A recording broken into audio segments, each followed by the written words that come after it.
Then get started with Bud Black. Patrick, you can lead us off here. Well, Buddy, the obvious question is Kyle's performance today. Start off, this is only his fourth start from coming back. I just want to make sure, is he healthy? Is the shoulder okay? Yes, he feels fine. Again, I haven't had time to follow up with him after this game, but we make sure after each and every start how the guys are doing. So I'll catch up with Kyle after the game, and we'll talk about a number of things. But to my knowledge, everything's fine physically. So from your vantage point today, what went wrong? It reminded me a lot of 2019, where he was missing his spots, putting the ball kind of center cut and getting hurt. Yeah, I think, again, from my vantage point, I can see the height of the pitches. I can't tell if they're getting to the corners. I can tell up and down.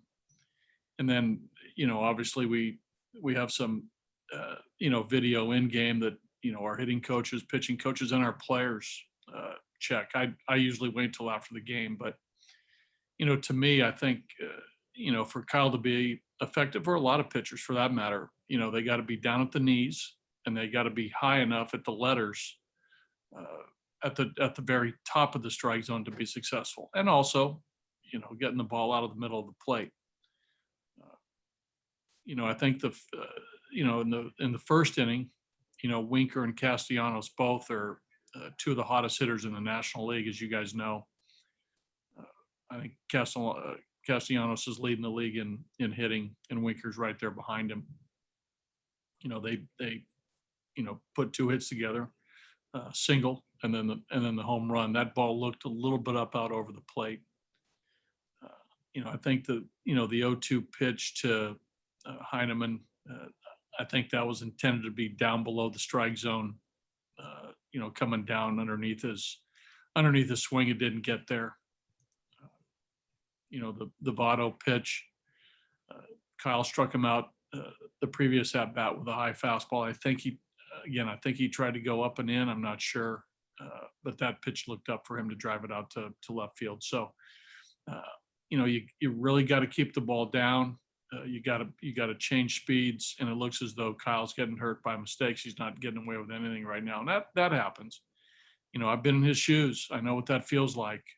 I've given up in my career, games like that, and you have to be able to, bounce back, keep your chin up, review what's happening in your side session, go to work. And, what it comes down to, and we talked about this before the game, you have to make pitches. And I think tonight, Kyle didn't make enough good ones, and a very hot hitting team made him pay. Thanks, Buddy. Thomas.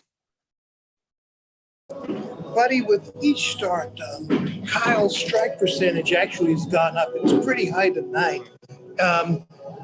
Has there been an emphasis on getting into the strike zone, and is it possible that he's getting in but not with quality? Well, I think the first couple starts, we talked about the lack of efficiency, 80 plus pitches in 4 innings, some deeper counts. And I think, ironically, that I can't remember if it was the second or third start. I think the start in Pittsburgh, he threw a lot of first pitch strikes, but ended up in a lot of deeper counts. So I think the thought was, and, to stay aggressive, after strike one, keep pounding the strike zone. But with that, I think Kyle's very capable of getting the ball to good spots. And I think tonight he didn't get the ball to good spots overall. And when he didn't, they made him pay. So again, that happens. Pitchers go through stretches like this. We saw, Kyle at his, at some of his better points in his career, string together a lot of great starts. And it probably he'll look back and say, hey, I was making pitches, or even the pitches that I didn't make, I was catching breaks and they made outs or foul balls, or they took them. But, tonight, like I said, a very hot hitting team made him pay for the mistakes. And when you look at the fact, he's come off the injured list, it was a long layoff. Are there times when it takes a pitcher a few starts to find his quality and he has to go through some pain here? Well, again, I think Kyle's had enough repetitions to, to maybe get there. Right now he's not. And I think he'll be the first to tell you that that's probably not the reason for the recent struggles. Thanks, buddy. Noah, In addition to the pitch location with Freeland, was he possibly tipping his pitches as well? Not that I'm aware of, not that we're aware of as a team. We've watched those things. Obviously our hitting coaches, our pitching coaches, our players, we watch the game and we watch for those sort of things. And, we'll look at some video again to see if that's the case. But as of right now, Noah, we're not looking down that avenue. And then secondly, with Lucas Gilbreth, he was kind of thrown into the fire with the bases loaded. What do you, even though he didn't have the results that you would like, what do you hope that he will take out of that experience of Well, that's right. Just having to face experience. bottom? Yeah, experience, right? Came in a very tight situation in a game that was, 9-4, in the sixth inning with 2 outs for a rookie pitcher. If he gets that out, it's a great boost of confidence moving forward. And if he doesn't get that out, it's a great learning experience. I mean, both of them are. Even if you're successful, or even if you did what he did tonight, throw 4 straight balls, and then eventually throw 4 straight balls to Freeman. Lucas has a good head on his shoulders. He knows that he cannot do this at the major league level, and whatever that is, that he needs to get him over the hump eventually to throw strikes, he'll get there. I mean, this guy's shown the ability to throw strikes in the minor leagues over 300 plus innings. He's learning, and this is sort of a new role for him, obviously, as a bullpen guy, as a reliever. Most of his outings in the minor leagues were as a starter. So this is sort of a new role for him that he's getting accustomed to, but we think he can handle it. Like I said, I think he's meant to be a reliever. I think there's a strikeout in there. I think there's a mid-90s fastball with life. I think there's a good breaking ball. We saw a number of good breaking balls in Miami the other day.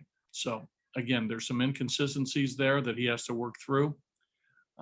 And over the long haul of his career, and hopefully it's a long one, these types of games are learning experiences for him, and he'll be better off for it. He'll be the first to tell you, if he talks to you tonight or tomorrow, whenever he speaks, that he'll tell you, I cannot walk Joey Votto. I cannot walk Mike Freeman. I got to trust my stuff. I throw the ball in the mid-90s. I got a good breaking ball. I cannot let this happen. So, and he'll get there because I think that he has a lot of confidence in his ability. I think we do as an organization. But these are growing pains for young pitchers, and we'll see it with Bowden. We'll see it with Sheffield when he comes back. We'll see it. I think we'll see it with Justin Lawrence if he comes back. There's a number of young pitchers with good arms and good stuff that are our future. That games like this they'll build off of. Thank you very much.